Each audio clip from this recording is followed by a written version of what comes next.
is Chuck Wallach. I got into medicine back in the early 70s and became an inhalation therapist. Worked in a hospital environment for about 6 months and didn't like it. Went back, got my MBA, and went into the business side. I've worked on the marketing of the little orange box that the fire department carries to send telemetry, the heart sign, to the hospital to get permission to give injections. Worked on several other medical projects here in the States and in Europe. About close to 7 years ago, it'll be 7 years ago this May, I was suffering from acute sciatica. I had a pain down the back of my right leg and in my buttocks that was there 24 hours a day, big time. Felt like I was walking around with a knife plunged into the right cheek. Just every time I would move, I couldn't find a way to move that it didn't hurt. And I had had 2 laminectomies. They had carved as much off the cartilage as they thought was safe without damaging the nerve, and had told me, learn to live with it. Fortunately for me, my father was with the FDA. He was a consultant before that at NIH in Bethesda, National Institutes of Health. And he had met the inventor of the device in Europe.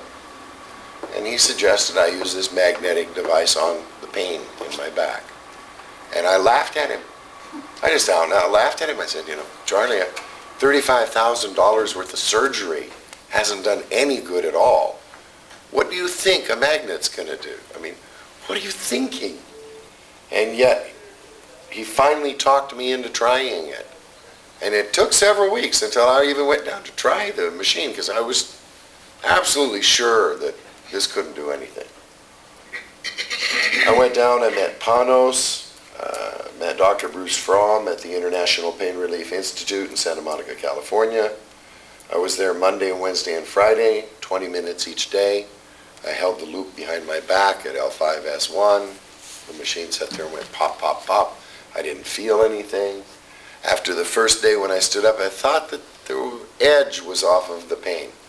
But it wasn't enough of a noticeable difference that I was convinced of anything. I thought, well, that could be placebo, wishful thinking. The second session, I was pretty sure something was going on. The third session, I stood up pain-free, and I was dumbfounded. I literally, and I'm a reasonably intelligent fellow, I turned around and looked on the floor for the pain. I thought there would be something laying here, going like that. It just disappeared. And then the fact that my father was right again, throughout a lifetime of his being right, I started saying, well, wait, I know if I move this way it'll hurt. Or maybe it's this way. Or maybe it's, and I made a complete fool of myself, went around picking up heavier and heavier objects in the room, could not induce the pain to come back. Well, that pretty well mesmerized me. I was absolutely fascinated with the PAPIMI at that point, and got involved in doing the research to figure out how was it doing this, because the inventor didn't know.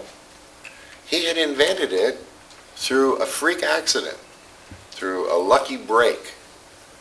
And the inventor is Professor Panos T. Papas. And in 1989, he was at MIT doing an experiment for AT&T. They have all these transatlantic cables that frequently have breaks in them, and they have to put down a drone, or if it's in shallower water, a submarine, and find where the break is, and it's very expensive and time-consuming. They wanted a way that from the surface the leak could be detected immediately. So Panos and an American physicist were brought in to do this experiment. They were taking wires and running very high voltage through them until the wire would actually melt and break. And at the instant that the wire separated, there was a little flash of electromagnetic force. That flash was easy to detect from the surface. the energy loss at that one instant could be picked up by a chain of tape recorders up on the surface. And the instant it happened, it would trigger the one up there, and it would send a signal to the tender, and they would come out, know right where to go down and fix it. At this point, AT&T was delighted. They had a much more economical solution to their problem. However, during the course of this 6-week experiment, Bruce, the American physicist, confessed to Panos that he was dying from cancer. It had metastasized, it was inoperable, nothing could be done, and he had less than 3 months left to live.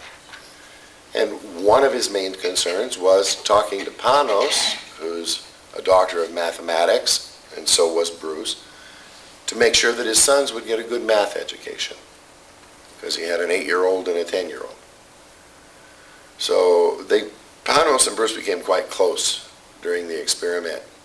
And when Panos and his wife had returned back to Athens, a few weeks later, Panos had been in touch with Bruce. Bruce called Panos and said, "I just came back from the doctor, I don't have cancer anymore." And they were like, well, how could that possibly have happened? They were dumbfounded that anything they were doing had any biological effects. It wasn't something precedented. It wasn't something they were expecting as a side effect of the experiment. So they started analyzing what could have done it. And their first fear was it was some form of radiation they had failed to measure during the experiment. And this fear was because Mrs. Pappas was pregnant and keeping notes all during the experiment. So if there was enough radiation to eradicate metastasized cancer, certainly it would affect the fetus. Yet the baby was born. Panos, by the way, didn't say anything to his wife. This was the last 3 months of her pregnancy. He just kind of bit down and hoped for the best. Baby was born perfectly normal. By the time he was a year old, it was evident he was bright. And this made Panos crazy. What could have done it? He took 2 years off from teaching, and he's the kind of professor that doesn't miss a day of class. Took 2 years off from teaching just to research what they had done in the experiment and how it could have had some kind of a biological effect on the cancer. He kept coming back to this flash of pulsed electromagnetic force. He had kept ruling it out because its duration was somewhere around a 10,000th of a second. And he just didn't seem possible to him that that could have a lasting biological effect. It was just too short. But he kept coming back to that had to be the factor. So in an effort to disprove it, he built the first PAPIMI, which was like a lightning generator. He ordered mice from the lab that had tumors, and he subjected them to the field from the loop for 6 weeks, and none of the mice had tumors. So now he knew it was the PEMF, the pulsed electromagnetic field, that was doing the work, that was getting the biological changes, even though it was astonishingly fast. So he played with it mathematically and came to the conclusion that if your time in an equation is such a small number, on the order of a millionth of a second, there is no time passage to allow for heat to change, for a caloric rise. You're just too fast. Even if there were a nuclear blast here, if we could be gone within the next millionth of a second, we'd probably come away unscathed. The speed was the secret. So he started researching other devices that had been used in the past that used pulsed electric energy, pulsed electromagnetic energy, pulsed radio frequency, like the Rife machine. And throughout his research, he hit on a couple of things that were fundamental to getting the good results. Number one, tremendously high amounts of energy were used. It was now a day and age, this is 1991 at this point, where supercapacitors were available. So suddenly he could build things that had higher capabilities in the energy realm than anything that had ever been built. And to this day, there isn't anything man-made that produces, this is 500 million watts of energy. There just isn't anything out there that needs that kind of power. It's never been built before. We do, because we need the lightning. So, Panos had built the first PAPIMI and had used it successfully on mice and was now ready to talk to the Social Security Hospital in Athens, which is their big national hospital. It's like NIH. And they were very interested and told him if he would do a 1 year of animal study, that they would let him start working on patients with the field. So he did. For 1 year, he maintained horses and sheep and goats and chickens and rabbits and mice. And anytime the lab staff had a day off, it meant Panos had to spend his day down feeding animals. So he actually spent 2 Christmases feeding animals. But finally they got all of the results in from the animal studies, and it was perfectly safe. No harm had been done. It was well tolerated. The animals seemed to enjoy the sessions. It was with the lab assistants. Said even from the mice to the cows, animals grok that this is energy, like lightning energy. They just understand it immediately. And you'll see cats curl up on the loop. On their tail will go. Yeah. And they do their nails.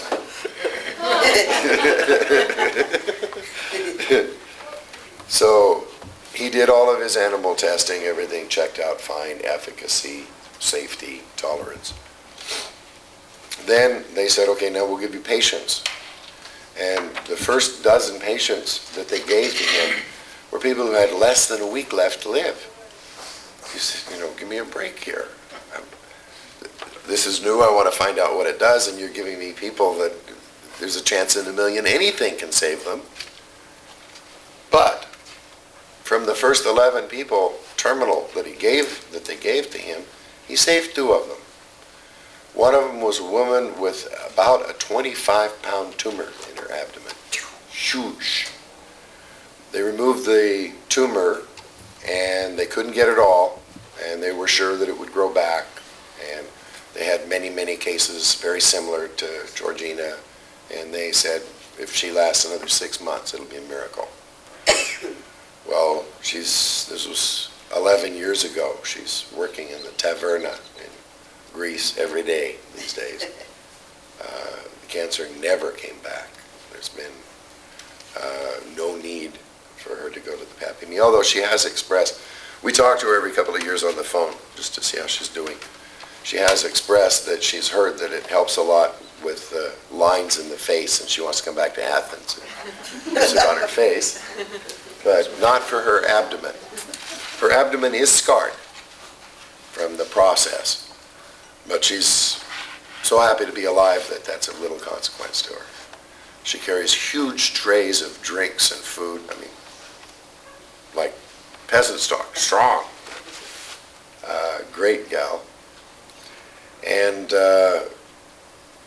they started giving him cases that were less thanatopic, that were not moribund yet. So he started getting better and better results. And then he branched out into other hospitals in Athens. At this point is when he met my father. And he had built about 50 machines, and they were all over Greece, and people were using them for all kinds of miraculous results. And nobody knew how it worked. Nobody knew what was going on. We're putting the people near a lightning device, and they're getting better. That's all we know. And there were wild theories of how it was affecting only the etheric body and And fortunately, my father was a medical theorist. So he's the one who sat down and over the course of several years came up with working theories that are now on that little one-page brochure that I think all of you have seen. Has the one-pager been distributed? One that looks like that. If you'll hand me one of those, I'll just go quickly down the back of it.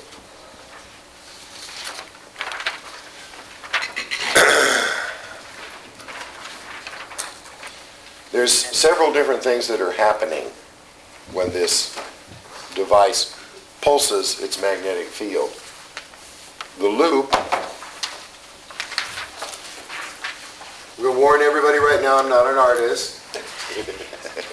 You have to squint sometimes to see what I'm saying. Okay, so the loop is like this. It's the energy comes in this wire, comes down, goes around the loop, comes back to the machine and is discharged. No energy is transferred from the machine to the person. No energy is transferred. All of the energy is self-contained here. We burn it out in a lightning bolt. Anytime electricity goes in a circle, the first law of electromagnetics, it will create a magnetic field.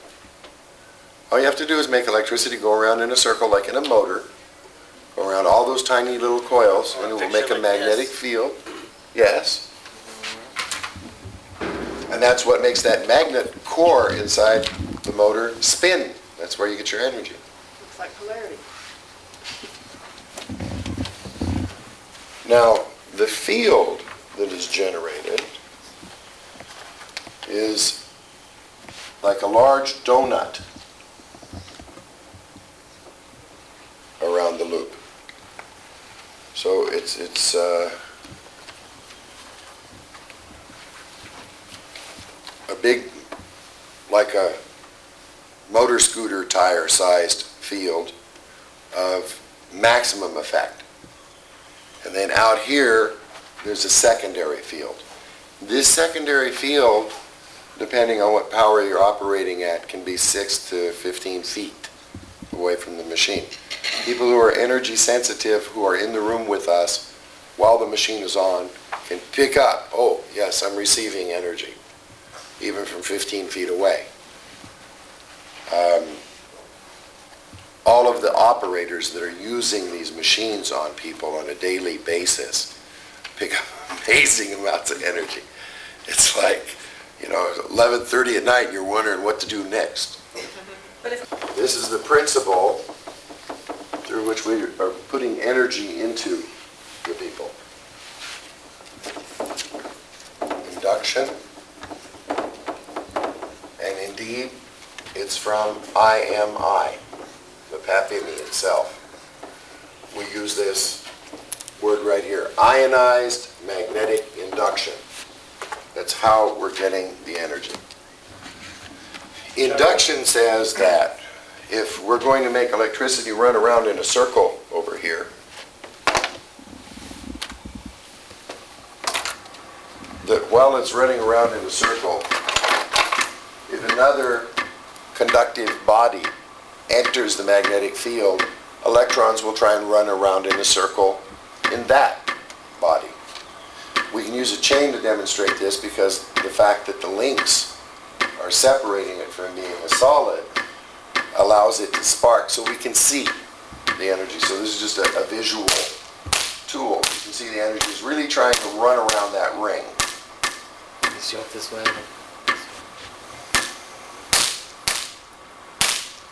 And yet, I'm not feeling that energy in the ring. It's a millionth of a second. I can't feel anything fast. And the energy is associative, causing things to bond together, and totally non-harmful.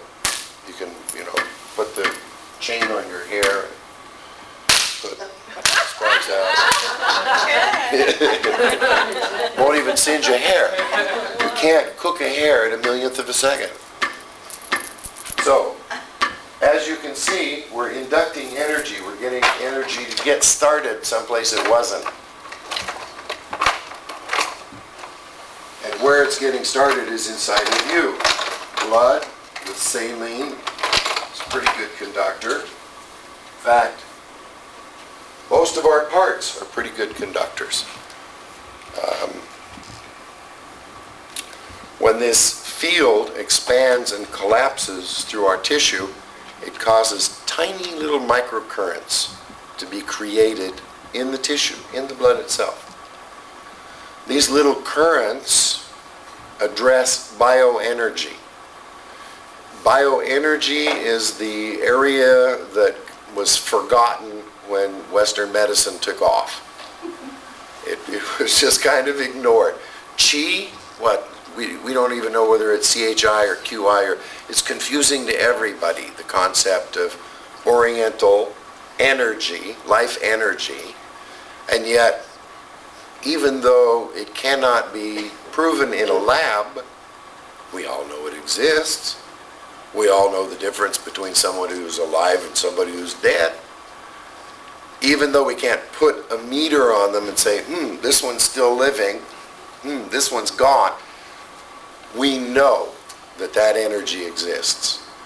We know it can be replicated, that people can be brought back to life. And this is through either paddles, if you're in the hospital and you're going to jump start somebody, or it can be true in a hands-on environment where Qigong is used to bring somebody back from the brink of death. All we're manipulating here is energy, whether we're doing it with the paddles or whether we're doing it with our own personal EM field. And some healers' EM fields are thousands of times stronger than the average. They can put out measurable heat at 10 feet. I've seen guys in China that you can't move them. They're like stone statues. And it's only their chi that's holding them in place. And yet 5 or 6 guys will line up and try and push. And nope, you cannot affect any movement. They're not trying to move the 150 pounds of flesh. They're trying to move the energy that is saying, no, I don't want to move. And they're not capable of overcoming that. If it were merely a 150-pound exercise, 7 guys, 20 pounds each, hey, snap. But to overcome the chi of the Grand Master is, somewhere up in the volumes that this is, 500 million somethings. We don't even know how to measure it. We just know that it exists. This is the part of science that is rapidly developing. This is the part of science that National Institutes of Health have finally decided they better explore a little bit about. There have been bills passed in the last 5 years funding several different studies at NIH. We're beginning to learn more and more about life force energies, about energy packets, how they travel in the body, how little entities, not much bigger than a virus, carrying energy can travel around the different circuits and subcircuits in the body. So that's on a very small level. The energy of the PAPIMI actually gets smaller. It goes right down into the nucleus. It goes right down into the atom. When you have this very high speed, very powerful pulse occur, all of the molecules in all of the atoms in the field get this little 1/1,000,000th of a second of electricity. It's as though you had a carton of eggs, and one egg is like this, one egg is like this, one egg is like this, and you take the carton and you shake it a little bit. They all line up. They all come into position. This is what's happening molecularly from the pulse. Now, how is this of consequence? If the atoms and molecules are aligned, all of your chemical reactions can take place much more easily. They're aligned according to polarities? Correct, with their polarities, because the field expands and collapses, so they have both polarities each time. So it doesn't change their polarity. If everything is aligned and excited, we see chemical reactions taking place In the absence of normally required catalysts, we see hemophiliacs, their blood clotting in 5 minutes, even when there isn't vitamin K. By the way, we have one girl in Germany that after 2 years of treatment stopped being a hemophiliac. She has K in her system now. The doctor said to her, one day, Gisela, what's that on your knee? She said, I fell at school today. And he looked at it and it was, scabbed over completely. And he said, how long did it take to stop bleeding? And she said, about 5 minutes, but don't tell my mother. She worries when I fall down. This 10-year-old girl. So he ran the test. And they had tested her a year and a half before and a year before. And there was no K. Now there was. So we don't know how that happened. But this little girl who was about to go through a lifetime of being a bleeder suddenly doesn't have to. Why is hemophilia one of the contraindications? That's a really good question. Did I say it was one of the contraindications? No, it's not. It isn't? Okay. I thought No. it was hemophilia and pacemaker. That's what I heard. Active bleeding, hemorrhage. Oh, Hemorrhage, active bleeding. Okay. Hemorrhaging, not hemophilia. Right. Okay. Both start with H. This is true. This is true. It's good for hemorrhoids too. Okay. Also hemorrhoids. Chuck, you just said Shrinking that the- one of the results of this work then of the ionized magnetic induction is an alignment and an excitation of, and I didn't get of what part of the cells, the blood? No, molecular. Of the molecule of the electrons, of the molecule in the electrons. The alignment is on this level. You have, In the nucleus of the cell. yeah, the nucleus and a couple of orbiting electrons here. If this angle between the orbits is substandard, then it's going to be difficult for this to combine with another substance. When you pulse it and everything lines up into its natural position from the energy, you don't have substandard materials you're trying to work with anymore. You have, the very best ingredients, you're going to make the very best dinner. So it's the same thing here. So on a molecular level, we're able to realign things, and then another funny little phenomena happens. This energy stays with people about 3 days. With me, I can hold on to it for about a week. With somebody, it's their first time, maybe 24 hours. Your body's ability to utilize the energy increases with use. It's like anything else, riding a bicycle. If you ride it long enough, you get good at it. Using the energy that's being beamed at you from the outside. If you do it long enough, you get good at it, and it does have an accumulative effect. Bless you. So, on a molecular level, if energy is absorbed by this molecule in the nucleus, and the neutrons and protons are vibrating to each other, there's friction. This will create heat, big time. If energy is applied in such a way that it makes this electron jump to its next orbit, because this is quantum mechanics. It doesn't, as it heats up, the orbit doesn't just get a little bit bigger, a little bit bigger, a little bit bigger. It reaches a certain point of energy where it makes a jump. When it does that, heat is released. So those two phenomena would create heat, and yet we know PAPIMI is athermic. You can put 2 pounds of hamburger on that probe and stick a thermometer in it and pulse it for an hour, and there's no change. It just doesn't create heat because of the speed. Here's where the energy's going. It's what's called internal degrees of freedom of the molecule. This is the expression in physics. Internal degrees of freedom in the molecule. What it means is inside the molecule, these parts are free to act differently than they act with the cosmos. There's different levels of force inside the molecule.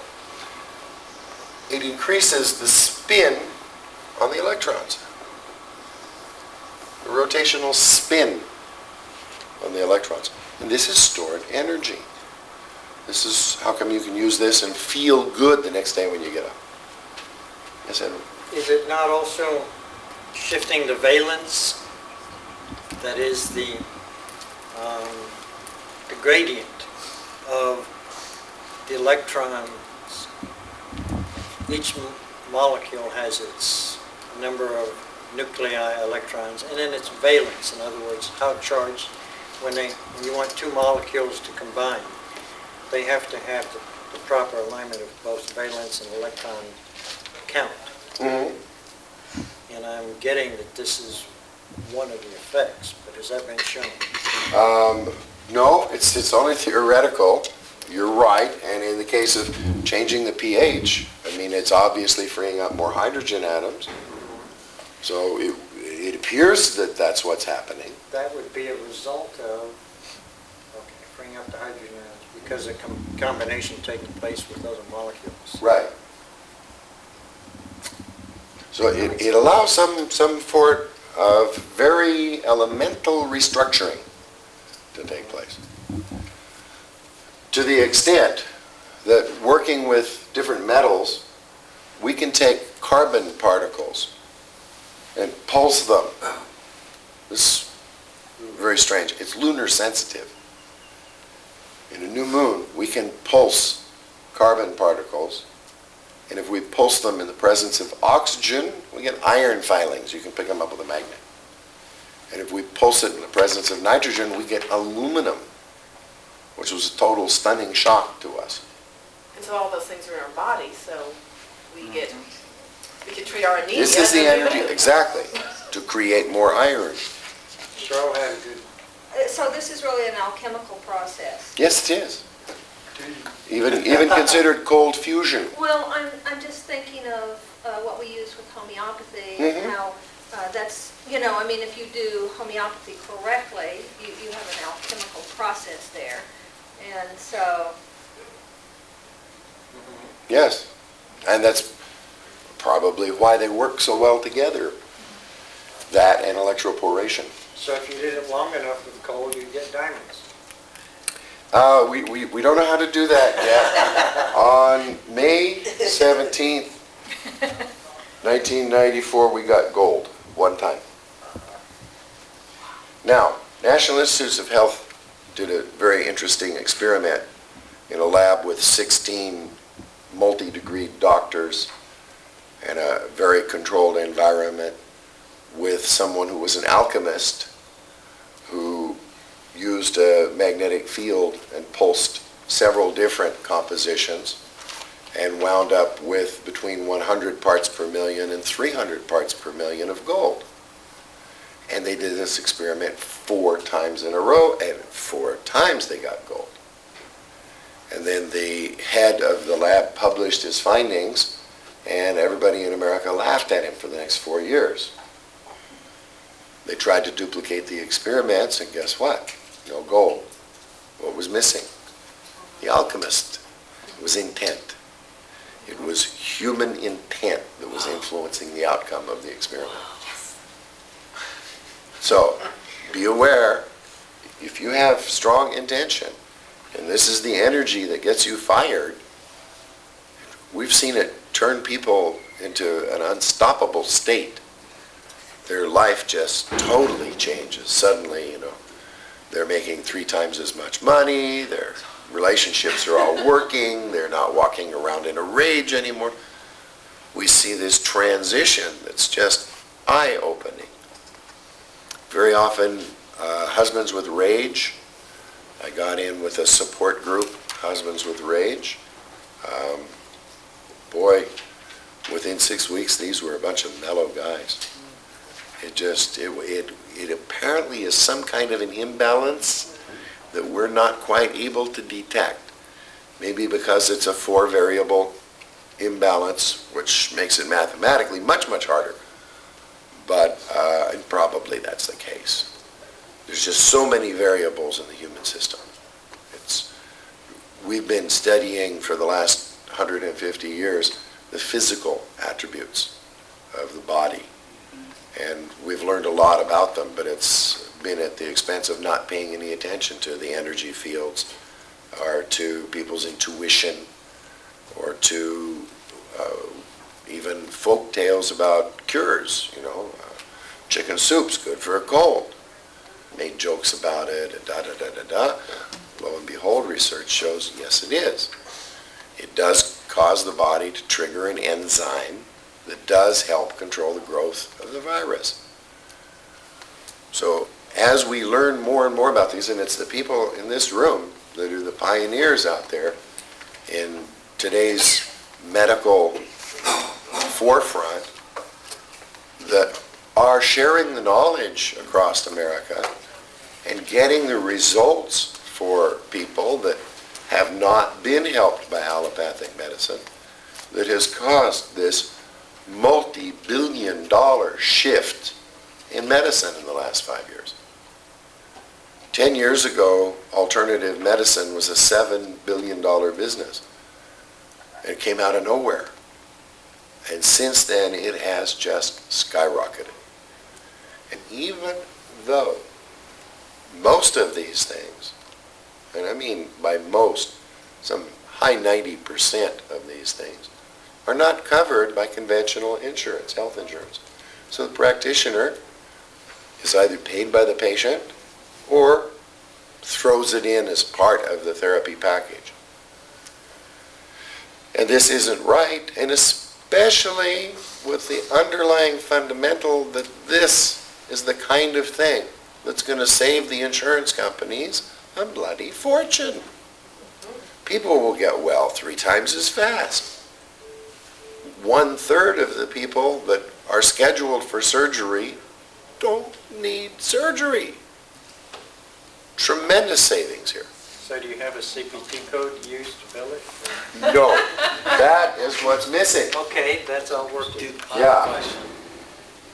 But it seems like hospitals or doctors would be opposed to this. Initially, many of them were. Just on the snake oil principle. Number one, here you come in with a device and it helps arthritis and it helps asthma and it helps cancer and it helps and it helps and it helps. Come on, give me a break here. When you tell them, wait a minute, this is not even really a medical device. This is a bioenergy delivery system. This is a gas station for living energy. Just come in, we'll put some energy in your body. Your own immune system's going to control it. And let me tell you, that's an immutable law. The immune system of the patient is king in this. If they have energy left, you can get them back built up and on their feet fairly quickly. If you're working with someone who has very little vital energy left in their body, it takes a long time to build them up to zero to where then you can take off and start doing some healing. So if the vital energy of the patient is being impinged by multiple infractions, if this patient has chronic fatigue syndrome, Epstein-Barr, fibromyalgia, candida overgrowth, it's going to take 6 months to get this person to where, people look at them and say, hey, you look good. If you've got somebody who's a high school athlete with a sprained ankle, the energy is going to go right to town. He's got one thing to fix. It's going to stay focused until that thing is fixed. And guess what? Instead of being out on the sidelines for 4 weeks, he's out for a week. And at the end of 2 weeks, can no longer make any move that hurts. Can't make that old sprain twinge at all. So they understand lightning. The Indians understand lightning real good. To be in many of the tribes, to be a shaman, you must have been struck by lightning. So healing and lightning tie together very well in the Indian lore. Sorry. This Did you not have some research or experience in the Philippines or some using this device? Was it used there? Yes. Yes, I used it for almost 5 years in the Philippines. I had a center in Manila and a center in Angeles City by Clark Air Base. And we did mostly charity work by Angeles and at least half charity work in Manila. I had it over at the St. Lazarus Hospital, which is called the Hospital for the Hopeless. It's for terminal cases. And we started off with terminal respiratory diseases and actually saved a few people, mostly infants, infantile pneumonia. Pneumococcus does not like high energy. So you're actually able to drive down the infection in minutes. And as a matter of fact, while we had it at the hospital, which was only for 2 short weeks, we didn't lose any infant to pneumonia. And it was the first time in the history of the hospital since 1947 that they'd ever gone a whole week without losing an infant to pneumonia. We just sort of took over the pneumonia ward, the scarlet fever ward, dengue fever ward, any of the high fever wards. It brings down high fevers. Any of the diseases where there's swelling, the bronchial passage or anything like that, any obstructive conditions, immediately alleviated. Chuck, very briefly, iron filings and aluminum filings, the alchemical piece. Yes. What was the context of that? How would that be described again? Transmutation, Right. electromagnetic transmutation, that apparently the force that they were looking for back in the Middle Ages was electromagnetism. That's what allows you to transmute. But what was it that you did that led to the iron filings and aluminum filings? Where did they come from? What was the The energized carbon. energized carbon? Yeah, carbon filings Carbon filings. will turn into iron or will turn into aluminum, depending on what gas. Is in And the- the two in the- gases you had them in were, Oxygen gave us iron. Nitrogen gave us aluminum. got it, thank you. And the way that has an effect on humans is in the transmutation of sodium back into potassium. The cell, any damaged cell, releases sodium. Sodium present triggers all the pain receptors. So anytime there's pain, there's sodium. So if this is the cell wall, and these are all negative ions, these are all positive ions. The difference between the electrical value inside and outside the cell is called the transmembrane potential, or the TMP of the cell. And it's the difference of what again?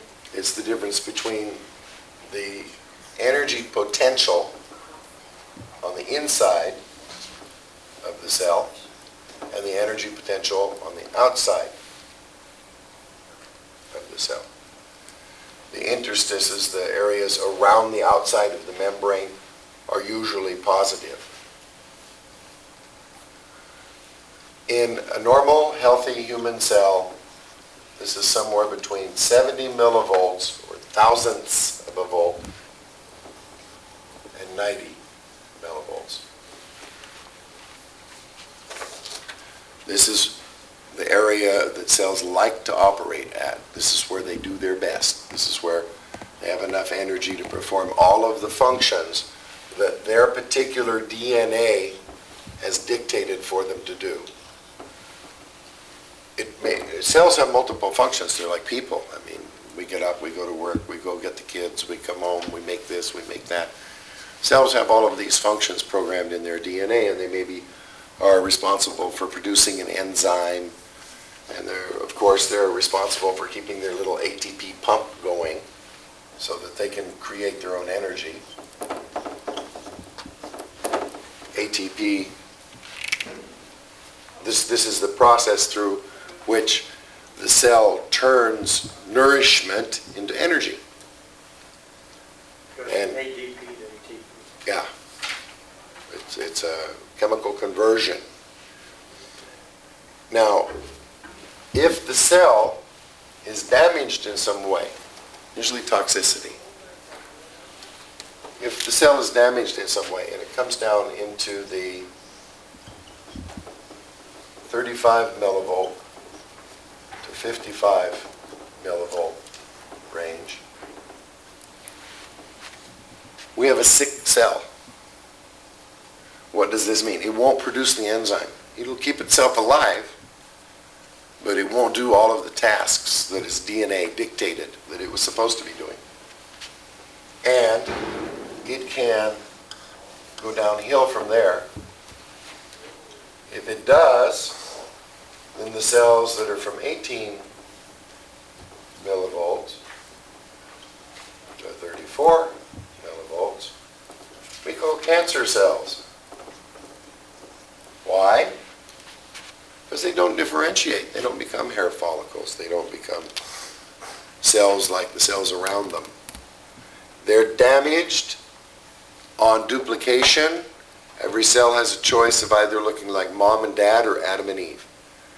When a cell reproduces, it will reproduce exactly the way the mother cell was, unless an adjacent cell tells it, check your DNA. If that happens, and that happens with certain kinds of sugar messengers that are on the outside membrane of the cell, because a cell will not check its DNA unless instructed to do so by an adjacent cell.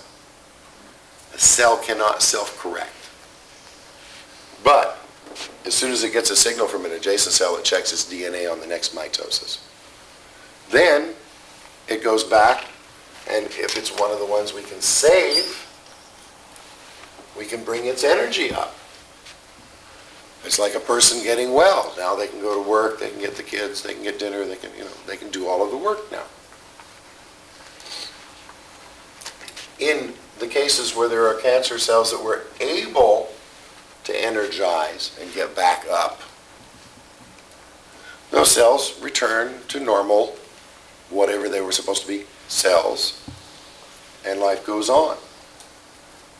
In the cases where we cannot get that transmembrane potential to increase on the cell, cell either has so much toxicity trapped in it in places that it's not going to be able to, just through nourishment alone, generate the kind of energy required to dissolve this debris and get it out.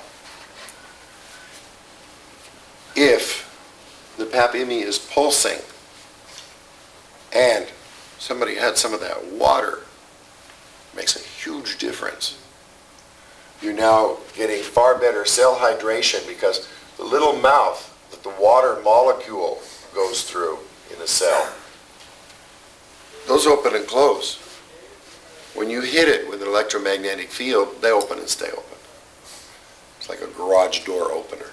They will open as wide as they can, and they will stay stuck for about an hour and a half. This phenomenon is known as electroporation.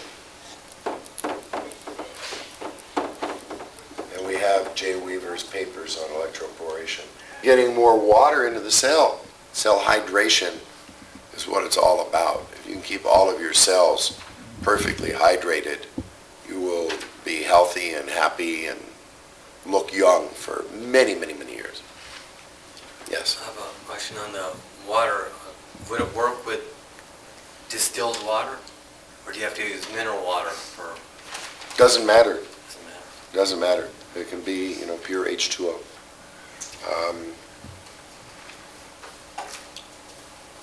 We know the energy is imprinting the H2O molecule. So as long as that's there, it doesn't matter. Some people do respond better to distilled water than mineral water. actually the charged ones. So we're talking about, okay, so you do have some cells you can bring back up, then some you cannot bring back up. And then we started talking about the electroporation and everything. But then what happens to the ones we can't bring up? They're just getting hydrated and jiggled? No, they probably don't hydrate very well either. Okay, those are the ones you're They talking. become cancer cells. Right. And then when they divide, they just become a blasphemous cell. They just become an undifferentiated cell. Right, but then after that, the ones that, like the ones you can't bring back up with the energy, then what happens to those? Ah, okay. Very interesting thing happens to those. Supposing this were a cancer cell, and it's at like 28 millivolts. And we come along, and it's a low energy cell. It's in a low energy environment. And we take this PAPIMI, and we make all of its environment cells that are at 70 to 90 millivolts.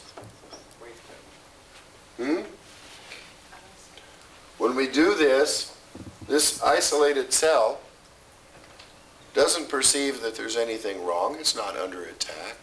It doesn't mutate. It doesn't metastasize. It just is aware there's a lot of energy present. How does that affect the life cycle of the cell? Most cancer cells cannot reproduce in a high energy environment. Most cancer cells cannot undergo mitosis. The signal for cell division in a normal healthy cell is when this drops down into the 50s. That's when a normal healthy cell is going to divide. The cell gets bigger and bigger. The surface area is insufficient to absorb nourishment for the entire volume mass inside the cell. So the cell divides. In the case of cancer cells, in a high energy environment, they just stop dividing. This is how we shrink tumors. This is what's happening. We're not attacking the cancer. And oncologists will tell you with all kinds of experiments in chemotherapy, attacking the cancer is sort of like sticking a stick in a hive of bees. You really don't want to go there. If you attack the cancer, it can mutate and become far more virulent. There's another phenomena that's going on in Europe that I'd like to share with you. It's not intrinsic to the PAPIMI, but in this country it has long been believed that since cancer cells live on sugar, get the cancer patients to cut sugar out of their diet. But the statistics showed that the results were the opposite of what the doctors were trying for. So in Europe, they've started giving them hard candy to suck on 10, 12, 14 hours a day. Keep the sugar up. What has happened as a result? It has pretty much stopped metastasization of the cancer. Cancer is a colony of cells. If you start starving that colony, what's it going to do? It's going to send somebody out looking for food. So these other breakaway colonies go off and find someplace where they can find food. Impurities in the liver. Oh, lots of food here. And then they settle in there. Or in the lymph system, where there's debris for them to scrounge on. And then you get lymphatic cancer. So making the cancer spread by depriving the body of sugar has had such bad effects in this country that in Europe they're not doing it anymore. And I'm quite sure within the next 2 years we'll see that pendulum swing in the United States. As many of you have grown up with reports in the newspapers that coffee's bad for you, that coffee's good for you, that antibiotics are terrible for you, antibiotics are good for you. I mean, there's always this pendulum of public opinion swinging out there. It never changes any of the facts, but it certainly changes, well, they wish. it changes how people deal with new things. And fortunately, the public woke up in America and said, hey, allopathic medicine's been jerking us around for enough years. They're driving the big cars and they're still killing people right and left. What's going on here? So this transition into alternative medicine has been a long time coming, but is irrefutably entrenched. We're now on that road. Covering other attributes of what it does, on the sheet, the second one, it says increasing circulation, new word, circulation and oxygen generation of the cells by relaxing the vascular system. We see an immediate drop in blood pressure. One of the warnings in training, and if you'll jot this down someplace, all of you who are going to be treating anybody, this is the first thing to be careful of. Chronic low blood pressure.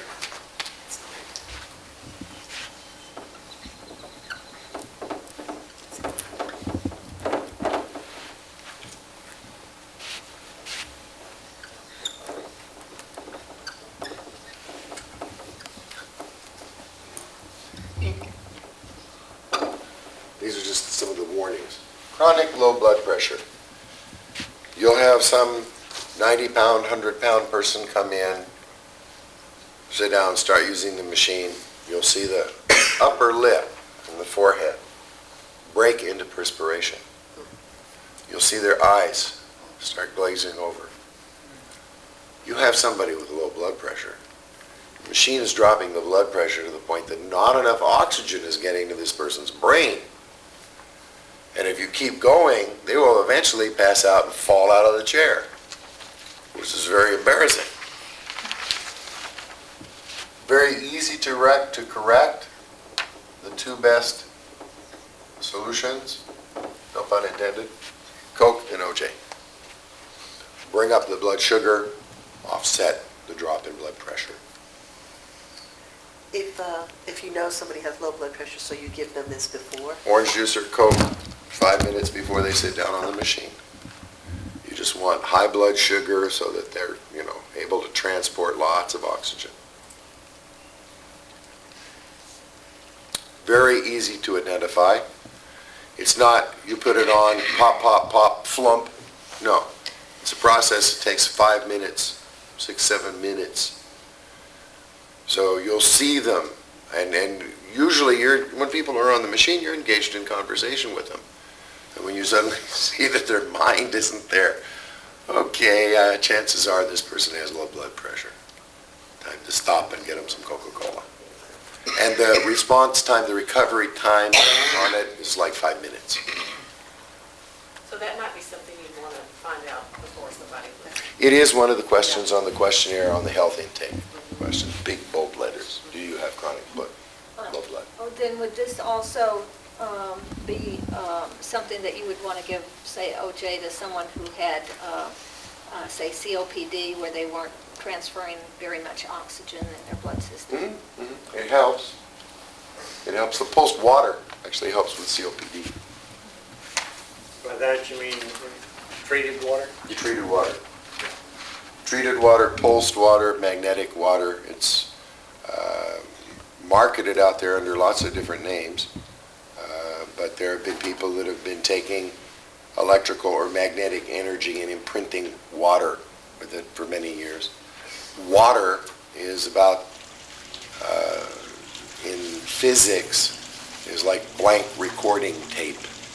It's just, you can put more information in water than in any other substance. This is a water planet. This is an information planet. That's what we're all about.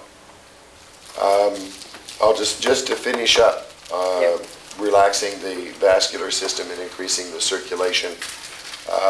This is why we never do active bleeding.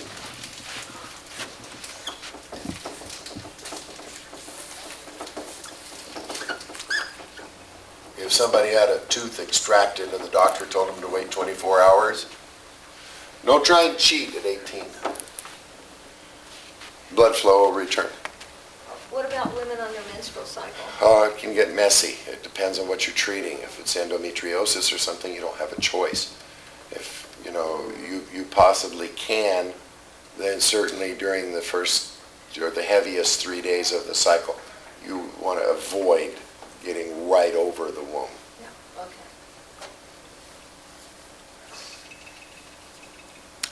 Any other questions? Why don't we So they take can treat, but just not there. They can do, well, I mean, sometimes there's no choice, but I mean, it's our responsibility to tell them that it will increase the flow, carry extra napkins or whatever provisions you have to make. The other time we have problems is dysmenorrhea. Women who are used to just horrible cramps every month, 2 days, 3 days in bed, and you catch them at the onset of mens 2 months in a row, you can eliminate that cycle from their life. I'm going to go into more of the warnings, and by the end of today we'll cover the other items on this one-page pamphlet of the conceptual understandings and what is going on physiologically. I want to cover the warnings, the things that you have to be aware of. I will cover these each day of training. And I also want to get into what to say and what not to say, because word choice, according to the FDA, is very critical. You can use all kinds of four-letter words quite legally, but four-letter words like heal, you can go to jail for. Even if you have a license. Strange society. No, if you have a license, you can. Speaking as a layman, when you want to share the information with people, there are some things that you can say that will get us in trouble ultimately. What kind of license are you talking about? Any licensed healthcare practitioner licensed to practice in the state or Is that a medical doctor? Well, No, each no. profession has its own scope of practice. Oh, within that you can say heal. Yes, yes. If you're a doctor or a DO or still, you'll find doctors avoid that word. It's ameliorate, improve. Cure. Cure is no. Cure is another one. No doctor cures anybody. People can only cure themselves. And that's part of the reason that the PAPIMI works as well as it does. We don't do any diagnosis at all. And the AMA will tell you that 53% of first diagnoses are accurate. This means you go to the doctor with something, you've got something like a 50-50 chance of him being right the first time. If you're putting energy into your immune system, it's right every time. It really knows what's wrong. It really knows what chemicals are needed, what process is needed, what has to be done to correct the problem. So it makes it much easier for us. Okay, so we talked about low blood pressure, active bleeding. Active bleeding, 24 hours is the rule of thumb we use. 24 hours after a stroke, you can get that probe up there. 24 hours after a tooth extraction, after surgery. And let me tell you, any kind of surgery, if the people will pre-treat before the surgery to greatly reduce the shock to their system, and then treat during the healing period, they will come through the surgery just with flying colors. My father had gallbladder surgery.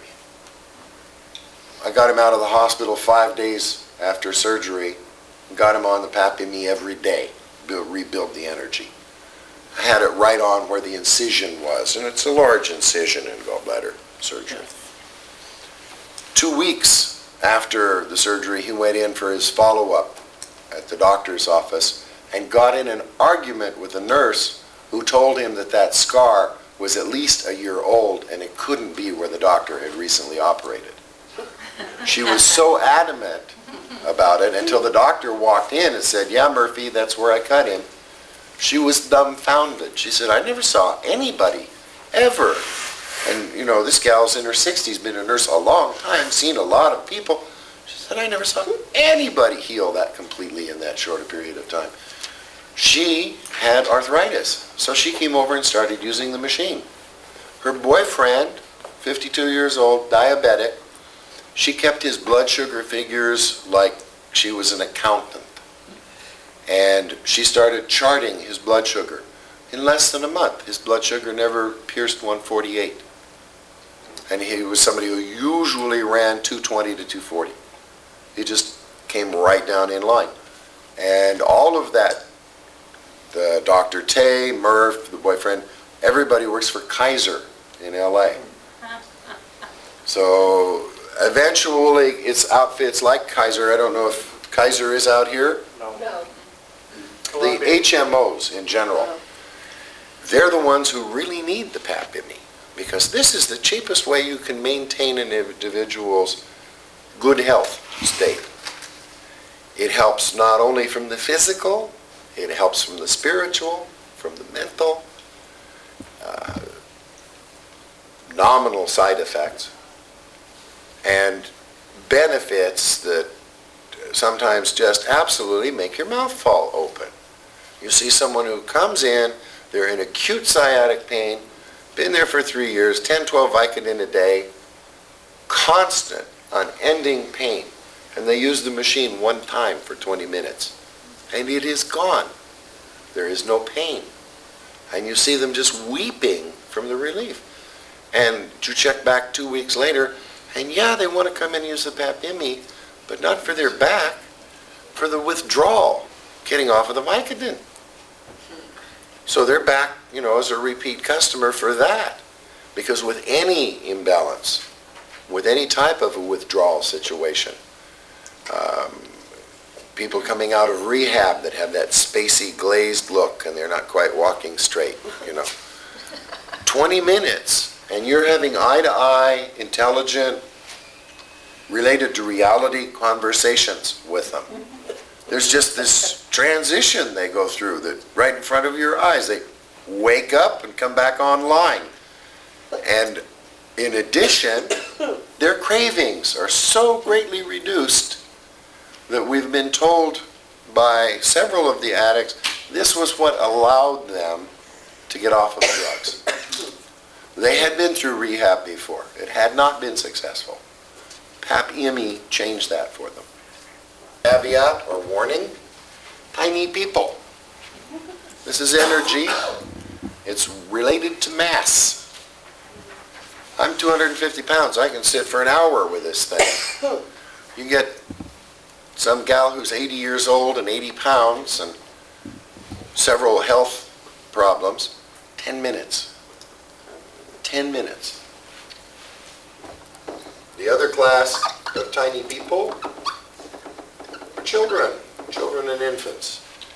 Rule of thumb, under 10 years old, 10 minutes. Do you still charge them $50 or what? No, we usually charge half rate for children, except where there's a club set up, and in a club set up, the kids that are still students that are living at the house treat free, as well as the pets. So if it's a club set up and the husband and wife join for $300, that includes the children and pets.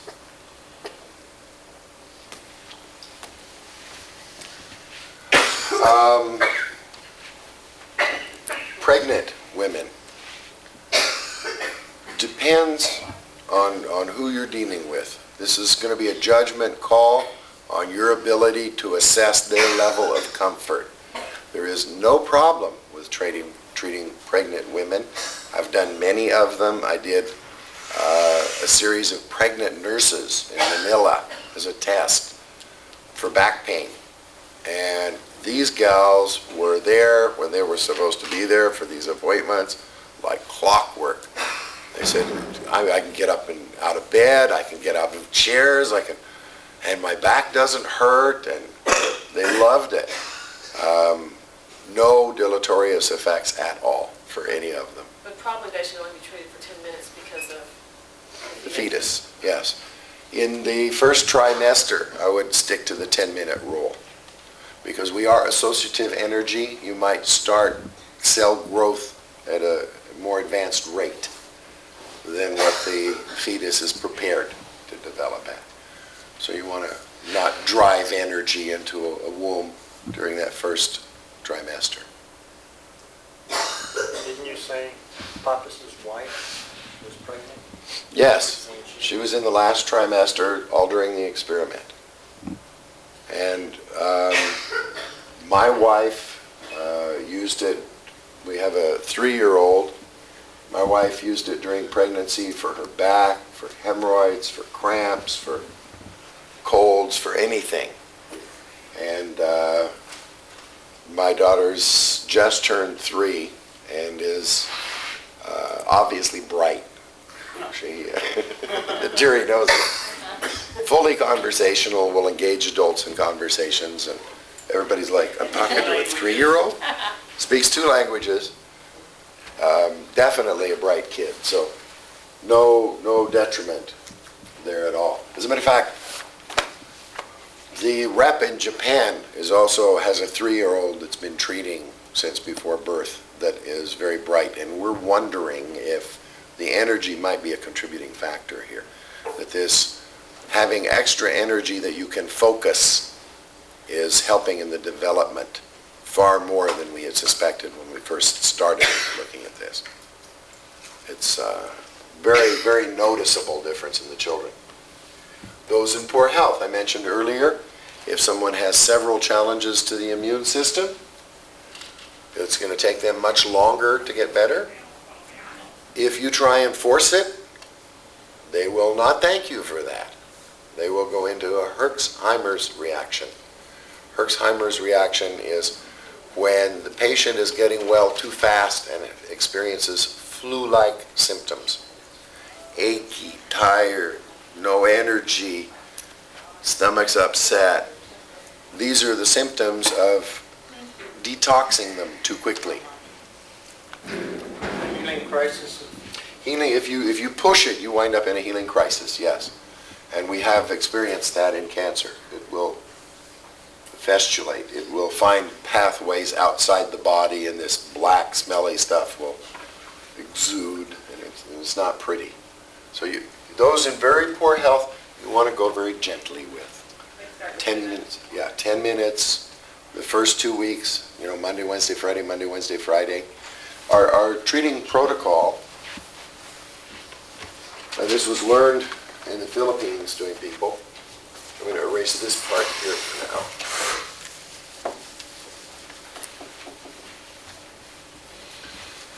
Chiropractic protocol every other day, sometimes called Monday, Wednesday, Friday treatment. This is because in the beginning we know this energy will last with them for about 2 days. As they get acclimated, they can hold it 3 or 4 days, the energy. So we have 2 weeks at this protocol, and then 2 weeks at Monday, Thursday, or equivalent, Tuesday, Friday, Wednesday, Saturday, further spaced in the week. So 2 weeks at this level, 2 weeks at this level, and then you assess. They've now been there for a month. What's happened? What got better? What still needs help? What pain almost went away but didn't quite go away?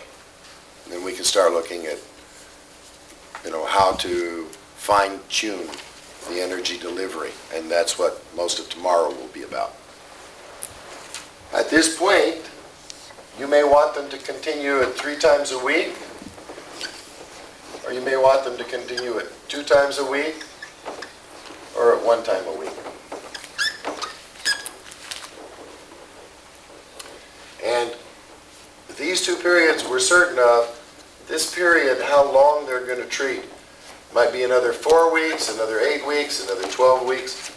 That's going to depend on what condition you're fighting and the state of their immune system. If they're in generally good health and there's one thing wrong, probably this is all you're going to see. Unless the one thing wrong is a gaping bullet hole or something major. Eyesight, Farsighted people, and this is a fun thing to do. You ask them if they're farsighted, and if they say yes, you hand them something that has some small type on it and ask them if they can read it. And if they say no, then you post their eyes for 5 minutes and give it to them and say, now can you read it? And in about 1/3 of the cases of people will, oh my God, I can read it clearly now. For my own part, when I hit 40, I started buying reading glasses. By the time I was 44, I had them in my briefcase, in my suit, on my desk, in my car, by the TV. I had reading glasses everywhere. I started using the Pap-Imi, and it was about a year and a half after I was using it, somebody said to me, hey, you're not using your glasses anymore. And it suddenly occurred to me, I didn't even know where a pair were. I just hadn't had to reach for them. So I started checking, and I'm 56 years old now. I can read the fine type on prescription bottles. I couldn't 10 years ago. But vision improvement. The Pap-Imi is just fabulous. About nearsightedness. For nearsightedness, we wind up with something where you get blurry vision immediately after treating your eyes. Blurry vision. And sometimes it scares people. It only lasts for 1 or 2 minutes. And then they're back to normal. It will not improve the vision. It will improve peripheral vision in nearsighted people. Also in farsighted people.